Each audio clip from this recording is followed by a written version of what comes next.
আসসালামু আলাইকুম ওয়া রাহমাতুল্লাহি ওয়া বারাকাতুহু। আমি যে সূরাটি থেকে আপনাদের সাথে কিছু কথা শেয়ার করব, সূরাটার নাম হচ্ছে সূরাতুল হুজুরাত। কি সূরা? সূরাতুল হুজুরাত। এটা মাদানী সূরা, মদিনাতে নাজিল হয়েছে, একেবারে শেষ দিকে, মাদানী জিন্দেগির শেষ দিকে, নবম হিজরিতে নাজিল হয়েছে, তার মানে একেবারে শেষ দিকে। এটা কোরআনের সূরার যে ধারাক্রম সে অনুযায়ী ৪৯ নম্বর সূরা এবং সূরার আয়াত সংখ্যা ১৮। এই সূরাটাকে সূরাতুল আখলাক বলা হয়, মানে আমাদের আখলাক যাতে সুন্দর হয় এরকম 10টা কমান্ডমেন্টস আল্লাহ তাআলা ইনস্ট্রাকশন এই সূরাতে দিয়েছেন। আমাদের সমাজটা যাতে পিসফুল সোসাইটি হয়, হ্যাঁ, আল্লাহ তাআলা কিছু মোরাল স্ট্যান্ডার্ড, কিছু ইথিক্যাল স্ট্যান্ডার্ড, কিছু ম্যানার আমাদেরকে শিখিয়েছেন। কোরআন কিন্তু আমাদেরকে ম্যানার শিখায়। কি শিখায়? ম্যানার্স শিখায়। আজকে দেখবেন যে কোরআন আমাদের কি কি ম্যানার্স শিখায়। আমাদের সমাজটা যাতে একটা পিসফুল সোসাইটি হয়, শান্তিপূর্ণ সমাজ হয়, কোরআন কিছু আমাদেরকে এথিক্যাল স্ট্যান্ডার্ড বেঁধে দিয়েছে। আজকে আমরা এগুলো জানবো যে কি কি ম্যানার কোরআন আমাদেরকে মেনটেন করতে বলে, পালন করতে বলে। এবং আপনি আলোচনাটা পুরোটা শুনে আপনি নিজেই বুঝবেন যে আসলেই এই এই ম্যানার্সগুলো, এথিক্যাল স্ট্যান্ডার্ডগুলো, এই ভ্যালিউসগুলো যদি আমরা আমাদের সমাজে অ্যাপ্লাই করি, আমাদের সোসাইটিটা একটা শান্তিপূর্ণ সোসাইটি হয়ে যাবে ইনশাআল্লাহ। তাহলে কি কি ইনস্ট্রাকশন আল্লাহ তাআলা দিলেন to make our society a peaceful society, আমরা এটা দেখব। ১ নম্বরে আল্লাহ তাআলা যে ইনস্ট্রাকশনটি দিয়েছেন, শুরুতে বলে রাখা ভালো, মৌলিকভাবে 10টি দিক নির্দেশনা আল্লাহ তাআলা দিয়েছেন আমাদের সমাজটাকে শান্তিপূর্ণ করার জন্য। 10টা ম্যানার আল্লাহ তাআলা শিখিয়েছেন। আওয়াজ করে বলেন তো, মোট কয়টি নির্দেশনা? 10টি। আমরা গুনে গুনে সামনের দিকে আগাবো। ১ নম্বরে আল্লাহ তাআলা বললেন, ইয়া আইয়ুহাল্লাযীনা আমানু লা তুকদ্দিমু বাইনা ইয়াদাইল্লাহি ওয়া রাসূলিহি ওয়াত্তাকুল্লাহ ইন্নাল্লাহা সামিউন আলীম। ওহে বিশ্বাসীরা, তোমরা আল্লাহর রাসূল তোমাদেরকে যা করতে বলে এইটার চেয়ে বেশি অ্যাডভান্স হয়েও না, অতটুকুতেই থাকো, ওটাতেই কল্যাণ, ওটাতেই বরকত। আল্লাহ রাসূলের চাইতে বেশি বোঝা যাবে না, ওনারা যেটা বলেছেন এটাই ফাইনাল। মা কানা লিমুমিনিন ওয়ালা মুমিনাতিন ইযা কাদাল্লাহু ওয়া রাসূলুহু আমরান আইয়াকুনা লাহুমুল খিয়ারাতু মিন আমরিহিম। আল্লাহ রাসূল যদি আমাদেরকে কোনো নির্দেশনা দেয়, তখন কোনো বিশ্বাসীর জন্য এটা মানলেও চলে, না মানলেও চলে, এরকম ভাবা যাবে? আল্লাহ রাসূলের পক্ষ থেকে, আল্লাহর পক্ষ থেকে একটা আদেশ আসছে, এখন এই আদেশ আপনি মানলেও হয়, না মানলেও হয়, এরকম নাকি ব্যাপারটা? বলেন তো। বরং মানতেই হবে। বরং কি? মানতেই হবে। এটা কম্পালসারি, এটা অপশনাল না। তাহলে সমাজকে শান্তিপূর্ণ করার 1 নাম্বার গাইডলাইন হচ্ছে আল্লাহ রাসূলের পক্ষ থেকে যে নির্দেশনা আসবে এটা আপনাকে কম্পালসারি টু অ্যাবাইড বাই, এটা মানতেই আপনাকে হবে। এবং রাসূল সাল্লাল্লাহু আলাইহি ওয়াসাল্লাম যেটা শিখিয়েছেন ওইটাই স্ট্যান্ডার্ড, এর চেয়ে আর ভালো করা যায় না। এক সাহাবী বেশি ইবাদত করতে যেয়ে বললেন যে আমি আজ থেকে সারা রাত তাহাজ্জুদ করব, রাতে আর ঘুমাবো না। আরেক সাহাবী বললেন আমি সারা বছর রোজা রাখবো, আমি আর রোজা ভাঙবো না। আরেক সাহাবী বলে আমি আমার স্ত্রীদের কাছে যাব না, আমি সন্ন্যাসী জীবনযাপন করব। তো রাসূল সাল্লাল্লাহু আলাইহি ওয়াসাল্লাম শুনে অপছন্দ করলেন, বললেন তোমরা নাকি এমন এমন বলেছ, আমি তো বিশ্বনবী রাহমাতাল লিল আলামিন, আল্লাহর হাবিব, আমি তো কোনো দিন রোজা রাখি, আবার কোনো দিন রাখি না। সোম বৃহস্পতিবারে রাখি, অন্যান্য দিন তো রাখি না। আবার রাতে আমি ঘুমাই, আবার তাহাজ্জুদও পড়ি, আবার আমি স্ত্রীদের সাথেও মেলামেশা করি। তো আমার এই ব্যালেন্স লাইফ লিড করেও তো আমি আল্লাহর শ্রেষ্ঠ হতে আমার কোনো সমস্যা হয় নাই, তোমাদের কি সমস্যা হলো? সুবহানাল্লাহ। দেখেন, ইসলাম খুব ব্যালেন্সড অ্যাপ্রোচে বিশ্বাস করে, ভারসাম্যপূর্ণ জীবন বিধান। তার মানে রাসূল সাল্লাল্লাহু আলাইহি ওয়াসাল্লাম যেটা শিখিয়েছেন ওইটাই স্ট্যান্ডার্ড। আপনি কি রাসূল সাল্লাল্লাহু আলাইহি ওয়াসাল্লামের চেয়ে বেশি মুত্তাকি হতে পারবেন? বুঝে থাকলে আওয়াজ করে বলুন, আল্লাহ রাসূলের চেয়ে বেশি বুজুর্গ হওয়া সম্ভব? মুত্তাকি হওয়া সম্ভব? আল্লাহওয়ালা হওয়া সম্ভব? তিনি যেটা শিখিয়েছেন ওইটাই স্ট্যান্ডার্ড। তাহলে প্রথম দিক নির্দেশনা হচ্ছে আল্লাহ রাসূলের চেয়ে বেশি বোঝা চলবে। ওনারা যে নির্দেশনা দিয়েছেন সেটা মানলেই জীবনের সুখ, সেটা মানলেই কি 1 নাম্বার গাইডলাইন। সমাজ যদি শান্তিপূর্ণ সমাজ আমরা পেতে চাই, পিসফুল সোসাইটি যদি পেতে চাই। 2 নাম্বার গাইডলাইন হচ্ছে আল্লাহ তাআলা বলছেন, ইয়া আইয়ুহাল্লাযীনা আমানু লা তারফাউ আসওয়াতাকুম ফাওকা সাওতিন নাবিক ওয়া লা তাজহারু লাহু বিল কওলি কাজাহরি বা'দিকুম লিবা'দিন আন তাহবাতা আ'মালুকুম ওয়া আনতুম লা তাশউরুন। ওহে বিশ্বাসীরা, নবীর কণ্ঠের চাইতে তোমাদের কণ্ঠকে উঁচু করো না। খবরদার, যদি করো, নিজেরা নিজেদের সাথে যেভাবে কথা বলো, নবীর সাথে যদি এভাবে কথা বলো, তাহলে তোমাদের সব আমলগুলোকে বাতিল করে দিবে কে? এই আয়াত নাজিলের একটা প্রেক্ষাপট আছে। বনু তামিম গোত্রের লিডার কে হবে এটা নিয়ে ডিসকাশন হচ্ছিল। তো আবু বকর রাদিয়াল্লাহু তাআলা আনহু বললেন, আমি চাই উনি হোক লিডার। ওমরে ফারুক বলে, না না না, উনি না, আপনি বুঝতে পারেন নাই, আমি চাই ইনি হোক। আবু বকর বলে, ওমর তুমি ঠিক বলো না, আমি বললে তুমি খুলে উল্টাটা বলো, উনি হলে ভালো হয়। আর ওমরে ফারুক বলে, না না না, উনি না, উনি হলে, এই যে উনি উনি করে দুইজন তর্ক বিতর্ক করতে করতে ওনাদের কণ্ঠটা রাসূল সাল্লাল্লাহু আলাইহি ওয়াসাল্লামের কণ্ঠের চাইতে একটু উঁচু হয়ে গেল, যেটা দেখতে অনেকটা অশোভন ছিল, সুন্দর দেখাচ্ছিল না। তো রাসূল সাল্লাল্লাহু আলাইহি ওয়াসাল্লাম সামনে বসা, ওনার সামনে উঁচু গলা করে কেউ কথা বলবে, এটা আল্লাহ বরদাশত করলেন না। আরশের উপর থেকে আল্লাহ তাআলা আয়াত নাজিল করলেন, লা তারফাউ আসওয়াতাকুম ফাওকা সাওতিন নবী, খবরদার নবীর কণ্ঠের চাইতে যেন তোমাদের কণ্ঠ উঁচু হয়ে না যায়। যদি যায় তাহলে তোমাদের আমলগুলো বাতিল হয়ে যাবে, এবং নিজেরা নিজেদেরকে যেভাবে ডাকো সেভাবে ডেকো না, এরকম করলে আমল বাতিল হয়ে যাবে। তো আল্লাহ তাআলা এখানে আদব শিক্ষা দিলেন যে রাসূল সাল্লাল্লাহু আলাইহি ওয়াসাল্লামের সামনে কথা বলতে গেলে খুব ভদ্র ভাষায় কথা বলতে হবে, শালীন ভাষায় কথা বলতে হবে। মজার ব্যাপার হচ্ছে, আপনারা জানেন কিনা জানি না, যারা হজ উমরা করেছেন আপনারা দেখবেন যে রাসূল সাল্লাল্লাহু আলাইহি ওয়াসাল্লামের পবিত্র কবরের উপর এই আয়াতটা এখনো লেখা আছে যে লা তারফাউ আসওয়াতাকুম ফাওকা সাওতিন নবী, নবীর কণ্ঠের চাইতে যেন কণ্ঠ উঁচু হয়ে না যায়।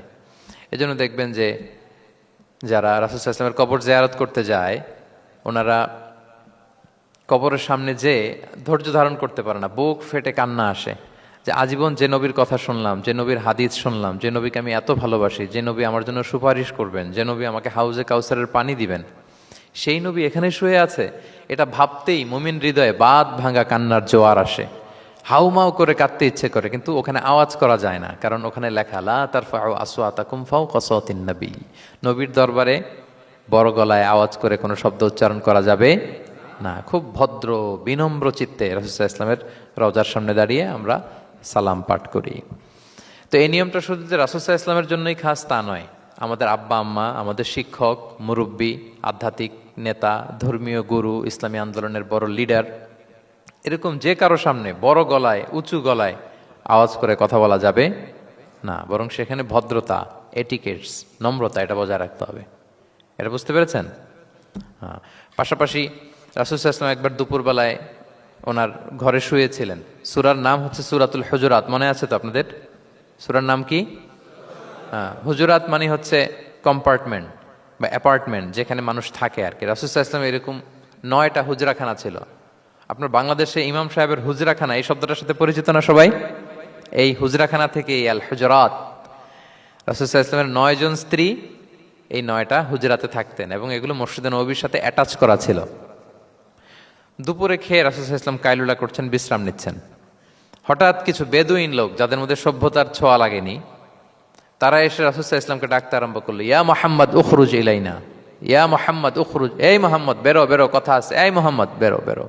মানে কেমন যেন বন্ধুরে ডাকতেছে, মনে হচ্ছে বন্ধুকে ডাকতেছে। আল্লাহ তাআলা এটা বরদাস্ত করলেন না, বললেন খবরদার, নিজেরা নিজেদেরকে যেমনে ডাকো, নবীকে যদি অমনে ডাকো, তোমার ঈমান আমল সব বাতিল হয়ে যাবে, খবরদার, সব বাতিল হয়ে যাবে। বরং ওনাকে যখন সম্বোধন করবে তখন ডাক দিবে খুব ভদ্র ভাষায়, বলতে হবে ইয়া নবী আল্লাহ, ইয়া রাসূল আল্লাহ, ইয়া হাবিব আল্লাহ, এরকম ভদ্রোচিত ভাবে রাসূল সাল্লাল্লাহু আলাইহি ওয়াসাল্লামকে ডাকতে হবে। তাহলে রাসূলের সামনে কণ্ঠ উঁচু করার কারণে আল্লাহ তাআলা এই আয়াত নাজিল করলেন, এবং এই আয়াত নাজিলের পরে ওমরে ফারুক রাদিয়াল্লাহু তাআলা এত ভয় পেলেন। এরপরে রাসূল সাল্লাল্লাহু আলাইহি ওয়াসাল্লামের সামনে কথা বলতে গেলে উনি এত আস্তে কথা বলতেন, ওই যে বেশি জোরে যদি কথা বলে তাহলে আমার সব আমল বাতিল হয়ে যাবে, এত আস্তে বলতেন।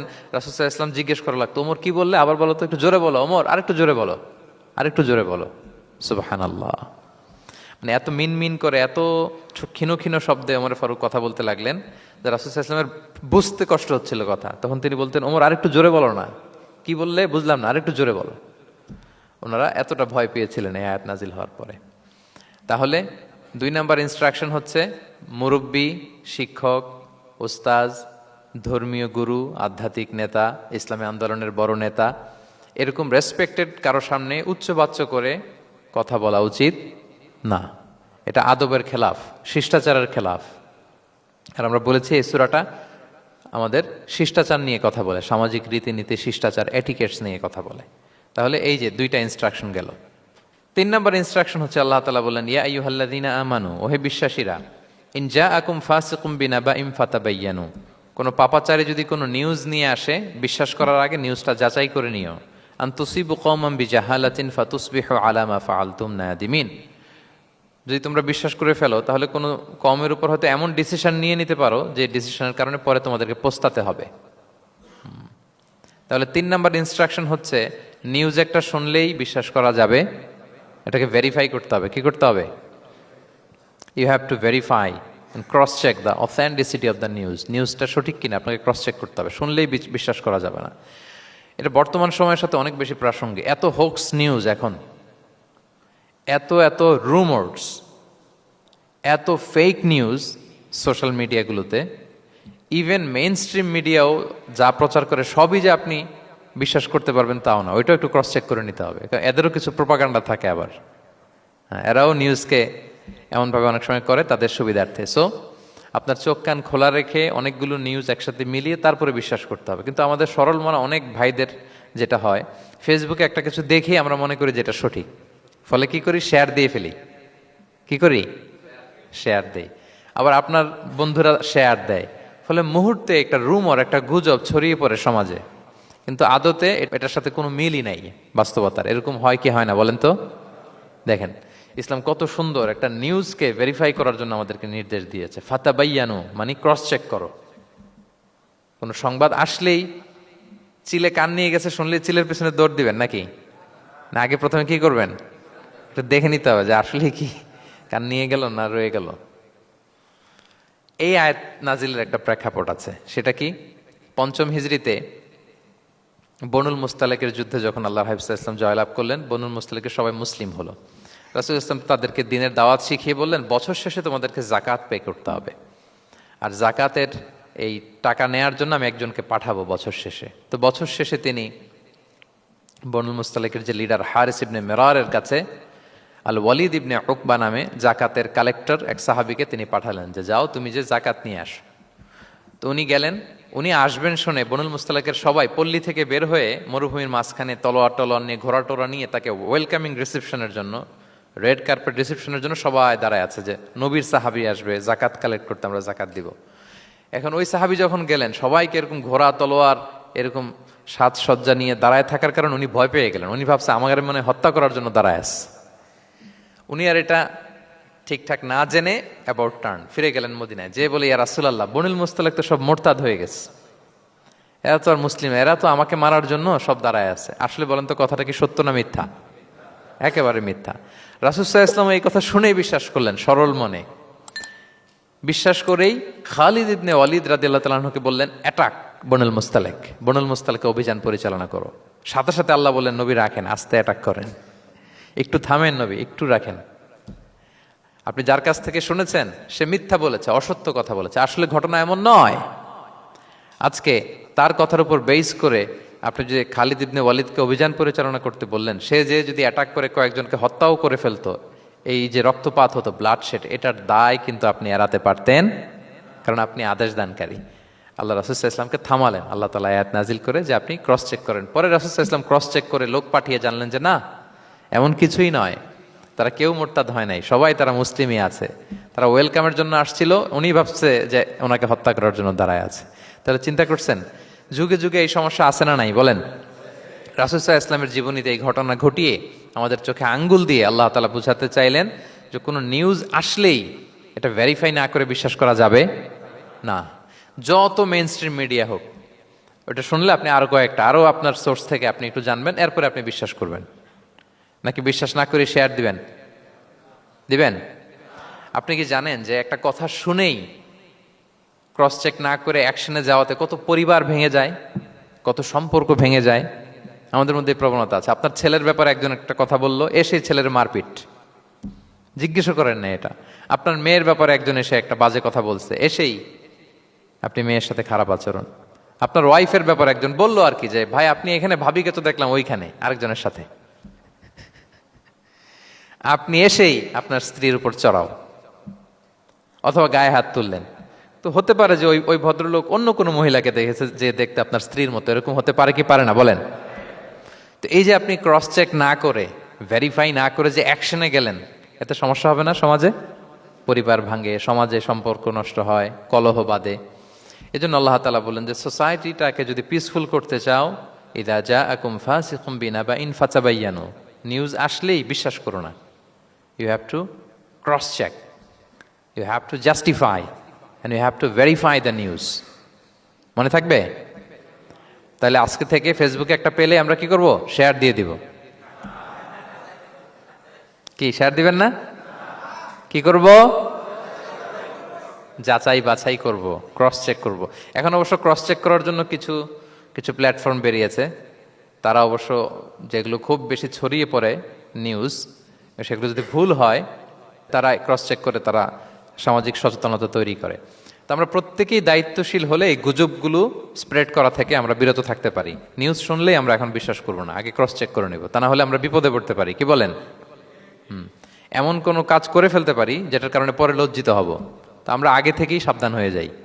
4 নম্বরে আল্লাহ তাআলা বললেন, ওয়া ইন তাইফাতানি মিনাল মুমিনিনা ক্তাতালু ফাসলিহু বাইনাহুমা। বিশ্বাসীদের মধ্যে 2 গ্রুপ যদি মারামারি লাগে তাহলে তুমি মিলিয়ে দাও, ইসলাহ করো, ইসলাহু যাতিল বাইন, মিলিয়ে দাও, মীমাংসা করে দাও, বিরোধ নিষ্পন্ন করে দাও। অনেক সময় হয় না যে 2 ভাই ঝগড়া লেগেছে, 2 বন্ধু ঝগড়া লেগেছে, অথবা স্বামী স্ত্রীর মধ্যে কোনো কারণে বিরোধ, 2 পার্টি ঝগড়া লাগছে, এরকম আছে না নাই? তখন ফাসলিহু বাইনাহুমা, তাদের মধ্যে আপোষ মীমাংসা করে দাও। মীমাংসা করে দাও, ইসলাহ, রিকনসিলিয়েশন করো, ওয়ার্ক অ্যাজ এ মিডিয়েটর, মধ্যস্থতাকারী হিসেবে কাজ করো। তো আমরা সমাজে কি করি দেখেন তো, একটু মিলিয়ে নেন। 2 জন ঝগড়া লাগছে, আমরা কি করি? কি করেন? আরো লাগিয়ে দেন, সর্বনাশ। তাই তো আপনাদের ওয়াজি করতেছি আমি না, তাদেরকে আরো ঝগড়ায় মাতিয়ে তোলা যাবে না, লাগিয়ে দেওয়া যাবে না, বরং ঝগড়া থামিয়ে দিতে হবে। কি করতে হবে? কয়েক জায়গায় কৌশল করে মিথ্যা বলা জায়েজ, সহিহ হাদিসে এসছে। এর মধ্যে একটা আছে, 2 জন মানুষের মধ্যে সম্পর্ক নষ্ট, তাদের সম্পর্ক জোড়া লাগিয়ে দেওয়ার জন্য আপনি কৌশল করে মিথ্যা বলতে পারেন। যেমন ধরেন যে 2 জনের সাথে কথা হয় না, দা কুমড়া সম্পর্ক, আপনি একজনকে বললেন যে ভাই ওই দিন তো ওই লোক আপনার ব্যাপারে অনেক প্রশংসা করলো। সে তো শুনে অবাক হবে, কিরে আমার প্রশংসা কি বললো, এমন এমন বললো। তো এটা শুনে ওই লোকের ব্যাপারে তার মনটা একটু নরম হবে। আবার তাকে বললেন যে উনি তো আপনার ব্যাপারে এরকম একটা পজিটিভ কমেন্ট করলো, সেও অবাক হবে, তাই নাকি, তার সাথে আমি এত ভুল বোঝাবুঝি, আসলে লোকটা তো তাইলে ভালো। এই যে 2 জনকে আপনি এমন কিছু কথা কৌশল করে বললেন, ফলে তাদের মধ্যে একটা হৃদ্যতা তৈরি হবে। হঠাৎ দেখবেন যে একজন আরেকজনকে দেখে সালাম দিয়ে কথা বলে কোলাকুলি করে সেই আগের যেই শত্রুতা সব নিমেষে শেষ হয়ে গেছে। ঠিক কিনা বলেন? এই যে মধ্যস্থতাকারী আপনি হলেন, এজন্য আল্লাহ তাআলা আপনাকে সওয়াব দিবেন। তাহলে বিবাদমান 2 গ্রুপ দেখলে আমরা আজ থেকে আরো ঝগড়া লাগিয়ে দিব না মিলিয়ে দিব? রাসূল সাল্লাল্লাহু আলাইহি ওয়াসাল্লাম বলেন, আলা উখবিরুকুম বিআফদালা দারাজাতিম মিন সাদাকাতি ওয়াস সিয়ামি ওয়াস সালাহ। নামাজ, রোজা, সাদাকা, এর চেয়ে একটা বড় মর্তবার ভালো কাজ আছে, সেটা কি আমি তোমাদের বলবো না? সাহাবারা বলল, বলেন। আল্লাহ রাসূল সাল্লাল্লাহু আলাইহি ওয়াসাল্লাম বললেন, সেটা হচ্ছে ইসলাহু যাতিল বাইন, 2 পক্ষকে মিলিয়ে দেয়া, বিবাদমান 2 গোষ্ঠীকে কি করা? মিলিয়ে দেয়া। এটা নামাজ, রোজা, সাদাকা এর চেয়েও বেশি সওয়াবের কাজ। দেখেন আমরা ইসলামটা বোঝার ক্ষেত্রে আমাদের কত ল্যাকিংস। আমরা মনে করি শুধু লম্বা দাড়ি রাখলাম, তাসবিহ একটা নিলাম আর জিকির করতেছি দিন রাত এক করে, এরপরে নামাজ পড়তে পড়তে কপালে দাগ ফেলে, এই বোধহয় ভালো কাজ, এই সব ভালো আমিই করে ফেললাম। কিন্তু দেখেন রাসূল ইসলাম বলেছে না, সমাজে বিবাদমান 2টা গ্রুপকে যদি মিলিয়ে দাও, এটা নামাজ, রোজা, সাদাকার চেয়ে বেশি সওয়াব তুমি পাবে। তাহলে এখন থেকে যদি আমরা বিবাদ দেখি কি করব? মিলিয়ে দিব। কখনো আমরা ঝগড়া আরো বাদিয়ে দিব না। আগুন যদি লাগে সেখানে পানি ঢালবো নাকি তেল ঢালবেন? কি ঢালবেন? অনেকে কি ঢালে? আরো দাউ দাউ করে জ্বালাতে চায় না, না এটা করা যাবে না, বরং আমরা মিলিয়ে দিব ইনশাআল্লাহ। বলেন সবাই। আল্লাহর হাবিব সাল্লাল্লাহু আলাইহি ওয়াসাল্লাম তিনি এই কাজটা করতেন। মক্কা থেকে মদিনায় গেলেন, মদিনায় আউস খাজরাজ 2টা গোত্র, বছরের পর বছর যুদ্ধ, উনি যেই মিলিয়ে দিলেন। রাসূল সাল্লাল্লাহু আলাইহি ওয়াসাল্লাম এই যে সংলাপ, তারপর রিকনসিলিয়েশন, মিডিয়েশন, মধ্যস্থতা, এগুলোতে এক্সপার্ট ছিলেন। যে যুদ্ধ থামে না, এই যুদ্ধ মিলিয়ে দিলেন। কত প্রাণ গেল এই যুদ্ধে, কিন্তু রাসূল সাল্লাল্লাহু আলাইহি ওয়াসাল্লাম যেই আউস খাজরাজ এখন ভাই ভাই হয়ে গেছে, ভাই ভাই করে দিলেন, ভ্রাতৃত্বের বন্ধনে ওনাদেরকে আবদ্ধ করে দিলেন আল্লাহর হাবিব সাল্লাল্লাহু আলাইহি ওয়াসাল্লাম। এবং সহিহ বুখারীতে একটা বাব আছে, বাবের শিরোনাম হচ্ছে বাবু কৌলুল ইমাম ইযহাবু বিনা নুসলিহ বাইনাকুম, মানে আমাকে নিয়ে চলো আমি মিলিয়ে দিব। এটা ছিল রাসূল সাল্লাল্লাহু আলাইহি ওয়াসাল্লামের বিখ্যাত বাণী। ঝগড়া একটা লাগছে, রাসূল ইসলাম বলতেন, আরে আমি আসি না, আমাকে নিয়ে যাও, আমি মিলাই দেবো। কোথাও কিছু হয়েছে, আমাকে নিয়ে যাও, আমি তো আছি, মিলাই দেবো। রাসূল ইসলাম এসেছেনই মানুষকে মিলানোর জন্য, গড়ার জন্য এসেছেন, ভাঙার জন্য নয়। তাহলে 4 নাম্বার যেটা আমরা জানলাম, যে বিবাদমান দুই পক্ষকে আমরা কি করব, মনে থাকবে? এই যে আমি শুরুতে বলেছিলাম, একটা শান্তিপূর্ণ সমাজ যদি আপনি গড়তে চান, তাহলে এই 10টা ইনস্ট্রাকশনের কোনো বিকল্প নাই। এখানে সোশ্যাল নর্মস, কিছু মোরালিটি, কিছু ভ্যালিউজ, বিশেষ করে ম্যানার্স আমাদেরকে শিখিয়েছেন আল্লাহ তাআলা। তাহলে 4টা জানলাম, কয়টা? 5 নম্বরে আল্লাহ বলেন, ইয়া আইয়ুহাল্লাযীনা আমানু লা ইয়াসখার কওমুন মিন কওম আসা আন ইয়াকুনু খায়রাম মিনহুম।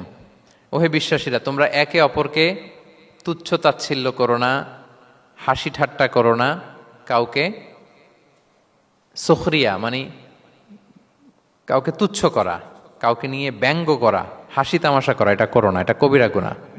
মানে এমন কোনো কথা বলো না যাতে তোমার ভাইয়ের মনে কষ্ট হয়, এরকম কিছু বলা যাবে না।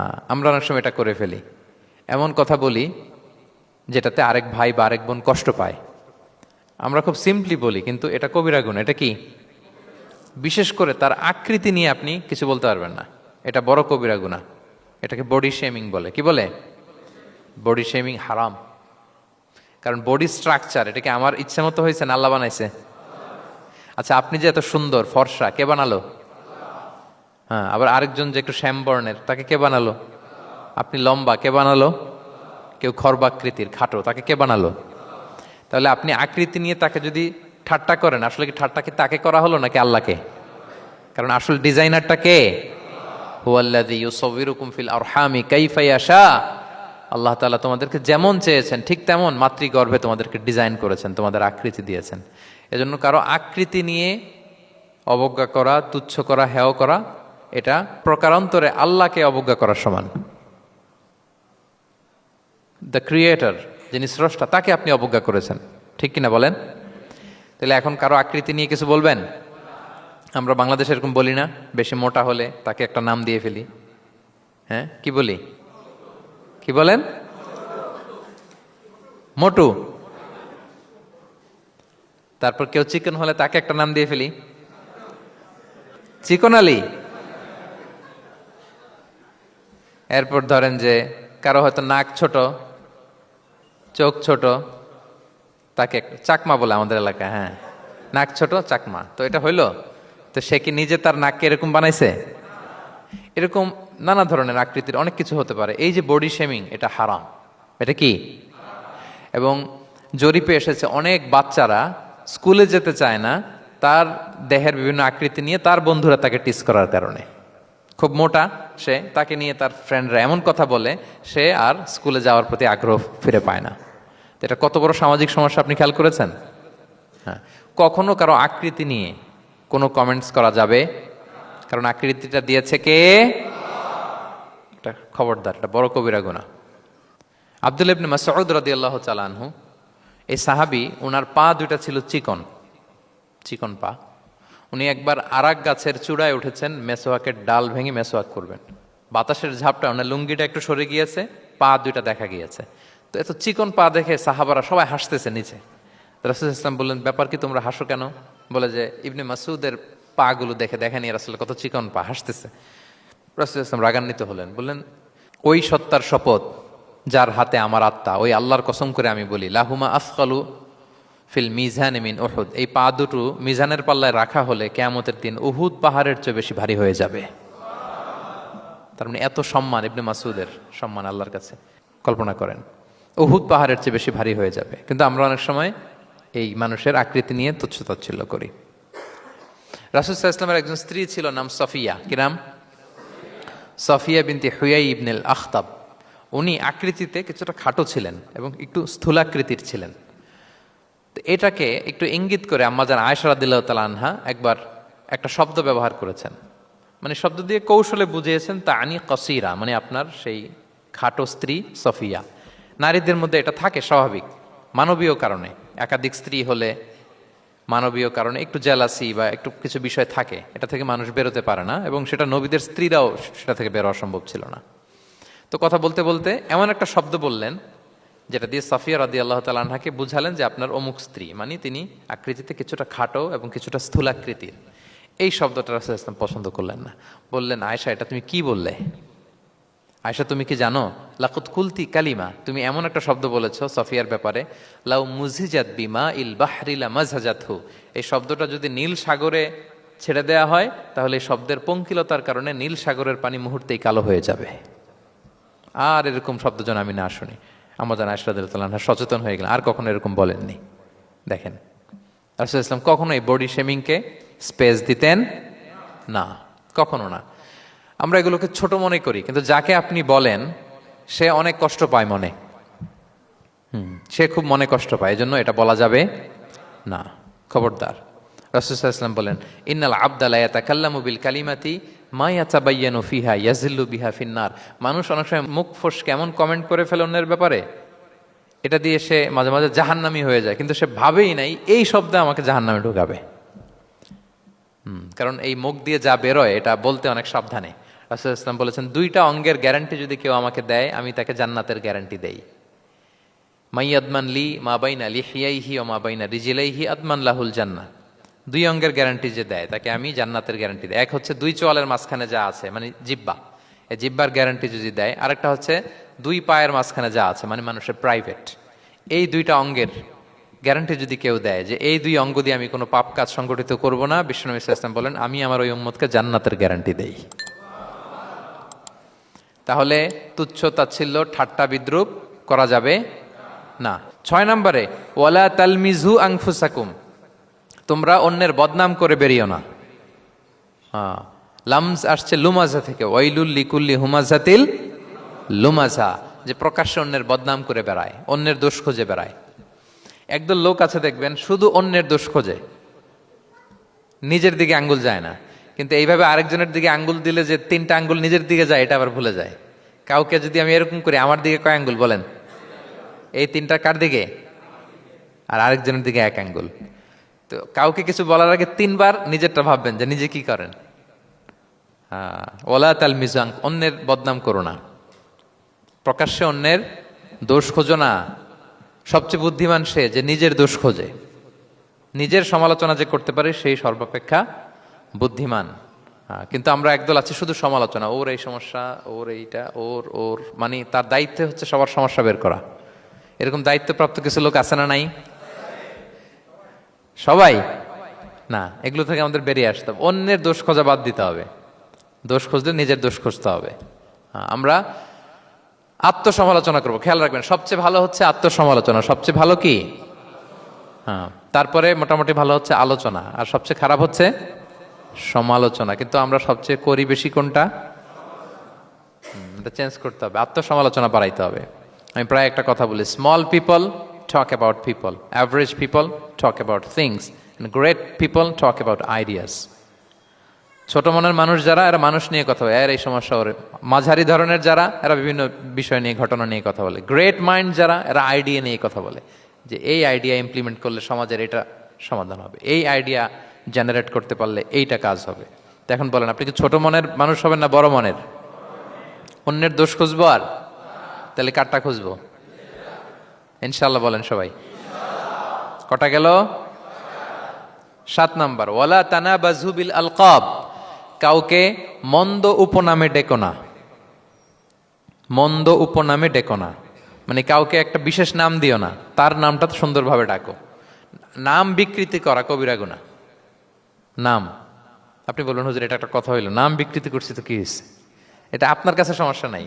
ধরেন যে ওই লোকের নাম আব্দুল্লাহ, আপনার কাছে আব্দুল্লাহ এটা সিম্পল, ধুর আব্দুল্লাহ একটা কিছু হইলো। কিন্তু যার নাম আব্দুল্লাহ তার কাছে এটা অনেক দামি। তার কাছে কি? কারণ এটা তার পরিচয় বহন করে। ধরেন যে আমার নাম কি মিজান, আপনার কাছে মনে হয় আরে মিজান একটা নাম হইলো, তা আমার কাছে তো এটা অনেক গুরুত্বপূর্ণ, কারণ এটা আমার পরিচয় বহন করে। এই নামে মানুষ আমাকে ডাকে, ফলে এটা আমার খুব আদরের, আমার কাছে বড্ড যত্নের, দরদের নামটা। আপনার কাছে নাও হতে পারে। মানুষ প্রত্যেকে তার নিজের নামকে খুব পছন্দ করে। দেখবেন যে মানুষ কাগজ পেলে নিজের নামটা লেখে, সিগনেচার দেয় একটা, দেখবেন দেয়। এরপর দেখবেন যে সি বিচে ঘুরতে গেলে বালুর মধ্যে নিজের নামটা লিখে, দেখবেন লিখে। শুধু তাই না, লিখে আবার একটা লাভ আঁকে, লাভ চারদিকে আঁকে। কেন আঁকে? কারণ এই নামটা সে পছন্দ করে অনেক, এটা তার কাছে গুরুত্বপূর্ণ, আপনার কাছে নাও হতে পারে। এজন্য প্রত্যেকের নামটা তার কাছে খুব আদরের, যত্নের। তার নামটা আপনি সুন্দরভাবে বলবেন। নাম আপনি বিকৃত করতে পারবেন না। এটা কি গুনাহ? সগীরা, কবিরা গুনাহ। এটা আমরা সমাজে করি, নাম বিকৃত করি। না, নাম বিকৃত করা যাবে না। ওয়ালা তানাবাযু বিল আলক, মন্দ নামে ডেকো না। আমাদের সমাজে এটা আছে। দেখবেন যে বাবা মা সুন্দর নাম রেখেছে আবু বকর, ওকে ডাকে বকইরা। আছে না এরকম? তারপর নাম রেখেছে ধরেন আব্দুল কুদ্দুস, ওকে ডাকে। নাম রেখেছে আব্দুল ওয়াক্কাস, ওকে ডাকে। এই বিকৃতি আপনি করতে পারবেন? কারণ কিয়ামতের দিন আপনার নাম ধরে, আপনার বাবার নাম ধরে ডাকা হবে। তুদআউনা ইয়াউমাল কিয়ামাতি বিআসমাইকুম ওয়া আসমাই আবাইকুম। কিয়ামতের দিন তোমার নাম, তোমার বাবার নাম, যখন আপনাকে ডাকবে ফেরেশতারা, আপনার নাম এবং আপনার বাবার নাম ধরে ডাকা হবে। এজন্য রাসূল সাল্লাল্লাহু আলাইহি ওয়াসাল্লাম বলেন, ফা আহসিনু আসমাক, তোমাদের নামগুলো সুন্দর রেখো, নাহলে সেই দিন ডাকবে বল্টুর ছেলে কল্টু দাঁড়াও। তখন এই কোটি কোটি মানুষের সামনে আপনি এই নাম নিয়ে দাঁড়াবেন আর লজ্জায় পড়বেন। আর যদি বলে আব্দুর রহমানের ছেলে আব্দুল্লাহ, আসো, কত সুন্দর। নামগুলো ভালো আলেম দিয়ে ক্রস চেক করে, কনসালটেশন করে এরপরে রাখবেন। আর কাউকে মন্দ নামে কখনো ডাকা যাবে না। তার বংশের কোনো খারাপ কিছু দিয়ে তাকে ডাকা যাবে না। ধরেন একজনের বাবা ছিল চোর, কিন্তু তার সন্তান সে সৎ মানুষ হইতে পারে না। এখন বাবার কথা কি আপনি চোরের পোলা বলে ডাকতে পারবেন? না, আপনি ডাকবেন না, বলতে পারবেন না, কারণ সে তো ভালো। তাহলে নাম বিকৃত করা, মন্দ উপনামে ডাকা, এটা কবিরা গুনাহ। এটা আমরা কখনো করব? মনে থাকবে প্রিয় ভাইরা? আচ্ছা, 8 নম্বরে আল্লাহ তাআলা বলছেন, ইয়া আইয়ুহাল্লাযীনা আমানু জিতানিবু কাসীরাম মিনায-যন, ওই বিশ্বাসীরা তোমরা ধারণা থেকে বেঁচে থাকো। ইন্না বা'দা-যন্নি ইসমুন, কিছু কিছু ধারণা আছে এটা পাপ। ধারণা, অ্যাজাম্পশন করে কথা বলা নিষেধ। ধারণার উপর বেস করে কথা বলা যাবে। অনেকে ধারণার উপর কথা বলে। বেশিরভাগ ধারণাই মিথ্যা হয়। ধারণার বেশিরভাগ কি হয়? সো আপনি ধারণা, বেসড অন ধারণা আপনি কোনো কথা বলতে পারবেন, মানে যেটাকে আমরা বাংলায় বলি আন্দাজে কথা বলা। বাংলা আমরা কি বলি? আন্দাজে আপনি কিছু বলতে পারবেন না, আপনাকে নিশ্চিত হইতে হবে। আমরা খালি চোখে যা দেখি, বাস্তবে ওই ঘটনা নাও হতে পারে এরকম। হোয়াট এভার উই সি, এটা রিয়েল সিনারি নাও হতে পারে, কিন্তু ভেতরে হয়তো এমন কিছু একটা আছে যেটা আমরা জানি না। এজন্য ধারণা করে কথা বলা নিষেধ ইসলামে। ওয়া ইন্না যন্না লা ইউগনি মিনাল হাক্কি শাইআ, আল্লাহ বলেন ধারণা কখনো সত্যের বিকল্প হতে পারে না। আপনাকে সত্যটা জেনে বলতে হবে। আপনি ধারণার উপর কিছু বলতে, আমরা এরকম সমাজে অনেক করি, অনেক। আপনি পাবেন, দেখবেন যে ধরেন যে আপনাকে আপনার এক বন্ধু দেখলো, রিক্সা দিয়ে যাচ্ছেন, আপনার পাশে এক নারী বসা, তো সে অনেক কিছু খারাপ ধারণা করতে পারে। এরকম হয় না সমাজে?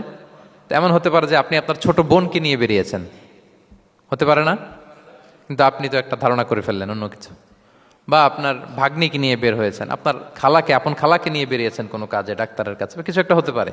কিন্তু তাকে দেখেই আমি এদিক সেদিক বলতে আরম্ভ করলাম যে ওকে তো দেখছি এরকম এরকম এরকম। আছে না নাই? আমাদের সমাজে আমি দেখেছি যে কারো যদি ঠোঁট কালো হয়, তো মানুষ ধারণা করে নেয় লোকটা মনে হয় সিগারেট খায়। কিন্তু সিগারেট সেবন করা ছাড়াও কারো ঠোঁট কালো হতে পারে কি পারে না বলেন? এই যে এগুলো সমাজে প্রচলিত। বিয়ে করার পর পর ইমিডিয়েট যদি কেউ একটা গাড়ি কিনে বা হুন্ডা কিনে, এটা কি বলে বলেন তো?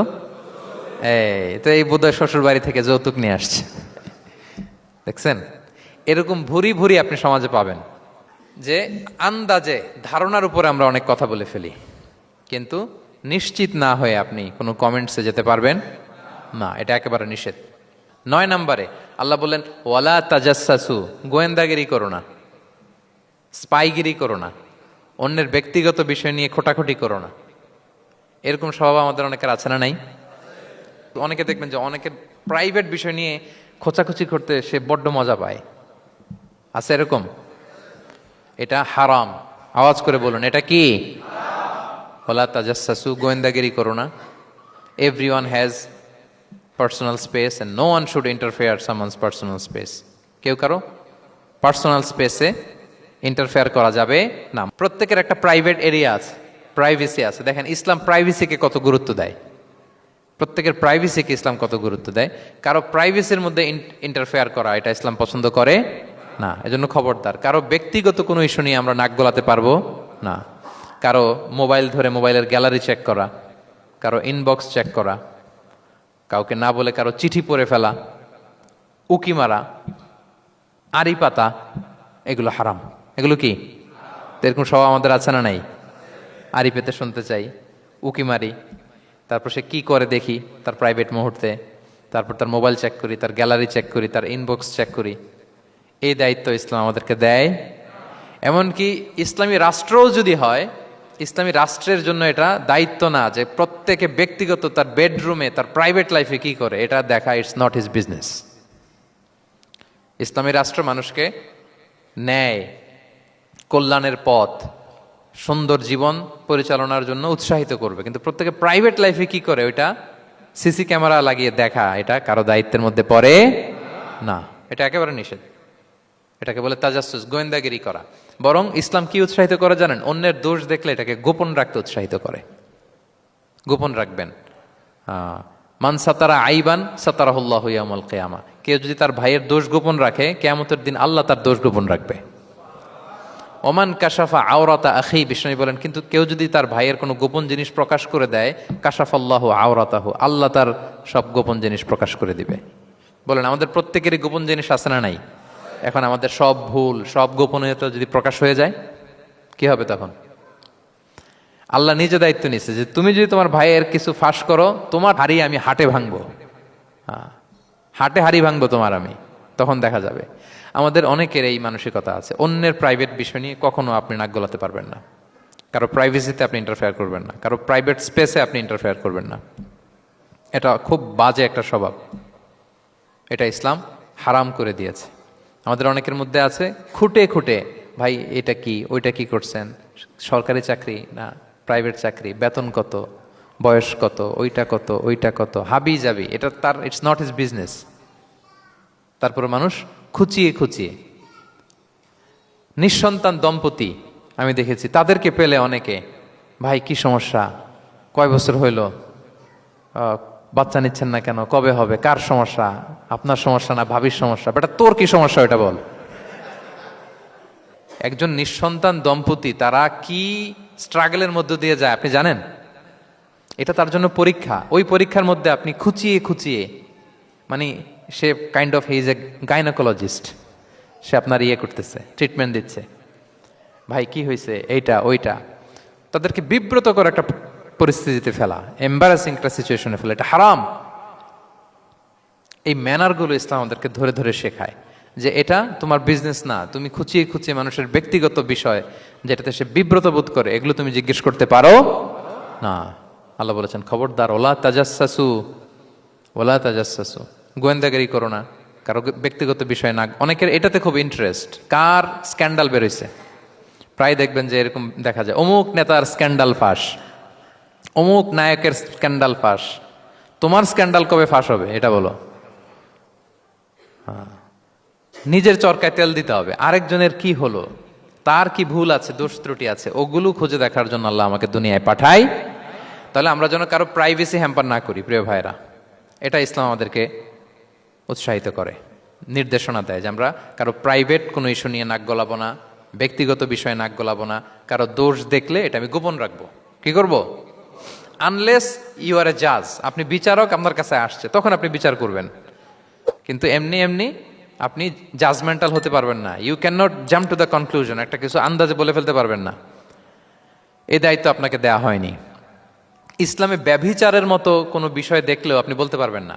ব্যভিচার, অ্যাডাল্ট্রি, ফর্নিকেশন, জিনা, এগুলো দেখলে আপনি বলতে পারবেন না।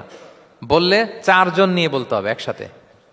আপনি 3 জন যে যদি কাজের কাছে বলেন যে এই ছেলে আর মেয়েকে আমি অপকর্ম করতে দেখছি, কাজী 3 জনকে নিয়ে আগে 80 টাকা করে বেত মারবে পিঠে, তো করে দেখতে বলছে কে? তোমাদেরকে এই কাজ অবজার্ভ করতে বলেছে কে? কারণ 3 জন মিলে এই উইটনেস হবে না। 4 জন উইটনেস যদি থাকে তাইলে তাও আমরা দেখছি বললে হবে না, তারপরও মায়ের। আরো রলি আমি বলি, 4 জন এসে যদি বলে যে আমি একজন নারী একজন পুরুষকে নেকেড অবস্থায় এই ঘরে প্রবেশ করতে দেখছি, তারপর কাজে নিয়ে এই 4 জনের আশীর্বাদ দিবে, কারণ এতেও প্রমাণিত হয় নাই। তারা হয়তো একটা জায়গায় অবস্থান করেছে কিন্তু বড় ধরনের কোনো পাপের সাথে লিপ্ত হয় নাই হয়তো। তার মানে একেবারে চাক্ষুষ, তাও নারী দিয়ে এই উইটনেস হবে না, 4 জন পুরুষ এই পাপ কাজের চাক্ষুষ সাক্ষী ছিল। এটা যদি বলে সব কিছু যদি মিলে যায় তারপরে তাদেরকে শাস্তি দেওয়া যাবে, এর আগে সম্ভব না। এটা কোনো মানুষ কোনো পাপ কাজ এইভাবে লোকচক্ষুর সামনে কখনো করে না। তার মানে দেখেন এটা কেন এরকম শক্ত করা হলো, যাতে আপনি না বলেন, কারণ বলতে গেলে আপনি আরো মাইর খাবেন, অপবাদের শাস্তি পাবেন। হ্যাঁ, ইফকের শাস্তি। ইসলাম কিভাবে মানুষের প্রাইভেসিকে হেফাজত করে। কেউ কোন একটা মানুষ হয়তো কখনো শয়তানের ওয়াসওয়াসায়, নফসের তাড়নায়, বন্ধুর পাল্লায় পড়ে কোনোভাবে সে পাপে জড়িয়ে পড়েছে, আপনি এটাকে ইস্যু বানাচ্ছেন। কিন্তু এমন হতে পারে ওই পাপের পরে সে এমনভাবে তওবা করেছে, এমনভাবে ফিরে এসেছে, এমনভাবে প্র্যাকটিসিং হয়েছে যে সে ভালো কাজ দিয়ে আপনাকেও ছাড়িয়ে গেছে। আপনি আটকায় যাবেন কিন্তু কিয়ামতের দিন ও আটকাবে না। এরকম হতে পারে কি পারে না? তো ওর পিছনে লাগছেন কেন আপনি? আপনি আপনার ইস্যু দেখেন, আপনি কতটা প্র্যাকটিসিং হতে পেরেছেন, আপনি কতটা শুদ্ধাচার আনতে পেরেছেন আপনার জীবনে, সেটা দেখতে হবে। এজন্য খবরদার, ওয়ালা তাজাসসু, গোয়েন্দাগিরি করো না, কারো প্রাইভেট বিষয় নিয়ে নাক গলাতে চেয়েও না। সুবহানাল্লাহ, হোয়াট এ রিলিজিয়ান! কত সুন্দর আমাদের ধর্ম, হাউ লাকি উই আর! আমরা কত ভাগ্যবান যে আল্লাহ তাআলা এই ধর্ম আমাদেরকে দিয়েছেন, এমন বিধান আমাদের জন্য প্রেসক্রাইব করেছেন যেগুলো মানলে আমাদের সমাজটা একটা জান্নাতের বাগান হয়ে যাবে। তাহলে 9 নম্বর ছিল ওয়ালা তাজাসসু, গোয়েন্দাগিরি করুন। আজকে থেকে করবেন? কারো মোবাইল ধরবেন, আর গ্যালারি দেখবেন, কারে কি মেসেজ করছিল পড়তে যাবেন, গোপনে তার ড্রয়ার খুলে তার চিঠি পড়বেন, আড়ি পাতবেন, উকি মারবেন, কারো গোপন বিষয় নিয়ে ইন্টারেস্ট দেখাবেন? কথা বলেন না, দেখাবেন? এগুলো নিয়ে কোনো ইন্টারেস্ট আমরা দেখাতে পারবো না। গোয়েন্দাগিরি আমাদেরকে বাদ দিতে হবে। আল্লাহ আমাদেরকে বোঝার তৌফিক দান করুক। কয়টা গেল? আরেকটা, লাস্ট নাম্বার। আল্লাহ বলেন, সর্বশেষ আল্লাহ বলেন, ওয়ালা ইয়াগতাব বা'দুকুম বা'দা, একে অপরের পরনিন্দা চগলখুরি করো না। ইয়াগতাব মানে গীবা, গীবত করো না। আইয়ুহিব্বু আহাদুকুম আইয়াকুলা লাহমা আখিহি মাইতান ফাকারিহতুম, তোমরা কি চাও যে তোমরা তোমাদের মৃত ভাইয়ের গোশত ভক্ষণ করবে? মানে যে ব্যক্তি গীবত করে সে যেন তার মৃত মরা ভাইয়ের পচা গোশত খায়। গীবত করা, গীবত কাকে বলে? রাসূল সাল্লাল্লাহু আলাইহি ওয়াসাল্লাম বলেন, গীবত হচ্ছে যিকরুকা আখাকা বিমা ইয়াকরাহু, তোমার ভাইয়ের অনুপস্থিতিতে তোমার ভাই সম্পর্কে এমন কিছু বলা যেটা শুনলে সে অপছন্দ করে, এমন কিছু বলা যেটা শোনা সে পছন্দ করে না। তো এক সাহাবী বলেন, ইয়া রাসূলুল্লাহ আফারাআইতা ইন কানা ফি মা আকুল, হে আল্লাহর রাসূল, আমার ভাইয়ের মধ্যে যদি আসলেই সেই সমস্যাটা থাকে তাইলেও কি গীবত হবে? রাসূল সাল্লাল্লাহু আলাইহি ওয়াসাল্লাম বললেন, আরে তাইলেই তো গীবত হবে। ওই দোষ যদি থাকে, ওটা তার অনুপস্থিতি যদি বলে বেরো তাইলেই তো গীবত হবে। আর ওই দোষ যদি না থাকে তাহলে তো অপবাদ হবে, এটা তো আরো বড় গুনাহ, এটা তো বহতান। তাহলে এই গীবা ইংরেজিতে বলে ব্যাক বাইটিং। ইংরেজিতে কি বলে? এই ব্যাক বাইটিং, চগলখুরি বা পরনিন্দা, আরবিতে বলে গীবাত। এই গীবত আমরা করব না। কারো কিছু বলা থাকলে আপনি তাকে সরাসরি নাসিহাত করুন। আর দিন ওয়ান নাসিহা, দিন হচ্ছে উপদেশ দেয়া, শুভ কামনা করা, তার প্রতি শুভ কামনা করে আপনি তাকে বুঝান, সে হয়তো বুঝবে। কিন্তু আপনি তার অনুপস্থিতিতে তার নামে বাজে কথা, মন্দ কথা বলতে পারবেন? এটা অনেক বড় পাপ। একজনের ব্যাপারে আরেকজনের কান ভারী করা, ওর কথা ওর কাছে, ওর কথা ওর করে, এরকম করে সমাজের মধ্যে একটা গিরিঙ্গি লাগায়, আছে না? নেই? এটা হারাম। রাসূল সাল্লাল্লাহু আলাইহি ওয়াসাল্লাম বলেন, মেরাজের রাত্রে আমি দেখেছি কিছু লোক লাহুম আদফার মিন নুহাস, তাদের নখগুলো তামা দিয়ে তৈরি, নখর ধারালো, ইয়াখদাশুনা বিহা উজুহাহুম ওয়া সুদুরাহুম, তারা তাদের নিজের নখ দিয়ে নিজের গালের গোশত, বুকের গোশতগুলো টেনে টেনে ছিটছে। রাসূল সাল্লাল্লাহু আলাইহি ওয়াসাল্লাম জিবরাইল ইসলামকে বললেন, মানহুম ইয়া জিবরিল, জিবরিল কারা এরা, এত বড় শাস্তি? জিবরাইল ইসলাম বললেন, হুম আহলুল গীবা মিন উম্মাতিক, এরা হচ্ছে আপনার উম্মতের মধ্য থেকে তারা যারা গীবত করে। তারা কি করে? তাহলে এই গীবতের সাথে আমাদের কোনো সম্পর্ক, এটা থেকে আমাদেরকে বেঁচে থাকতে হবে, এটা করা যাবে না। আমরা অনেকে হালাল ওয়েতে গীবত করি। এইভাবে কিভাবে করে আমি বলি আপনাদের, এইভাবে শুরু করে, এইভাবে কি বলবো ভাই, বললে তো গীবত হয়ে যায়, তারপরও না বললেই না, একটু বলি। শুরুতে কি বললে তো, দেখছেন কিভাবে হালাল করে, বললে তো গীবত হয়ে যায়, এইভাবে স্টার্ট করে। বললে যদি গীবত হয়ে যায় এটা বলা যাবে? আওয়াজ করে বলেন, যেটা বললে গীবত হয়ে যাবে এটা বলা যাবে না। এই অভ্যাসগুলো থেকে আমরা আস্তে আস্তে ফিরে আসবো, ওগুলো আমরা আর বলবো। তাহলে মোট 10টা, কয়টা? এই 10টা যদি আমরা মেনে চলি, সমাজে আর কোনো অশান্তি থাকবে? বিশৃঙ্খলা থাকবে? হানাহানি, মারামারি? সমাজটা একটা শান্তির সমাজ হবে, পিসফুল সমাজ হবে। এই জন্য এই সূরাটাকে বলা হয় সামাজিক রীতিনীতির সূরা। সোশ্যাল এটিকেটস, সামাজিক রীতিনীতি আল্লাহ শিখিয়েছেন, আমাদেরকে ম্যানার শিখিয়েছেন।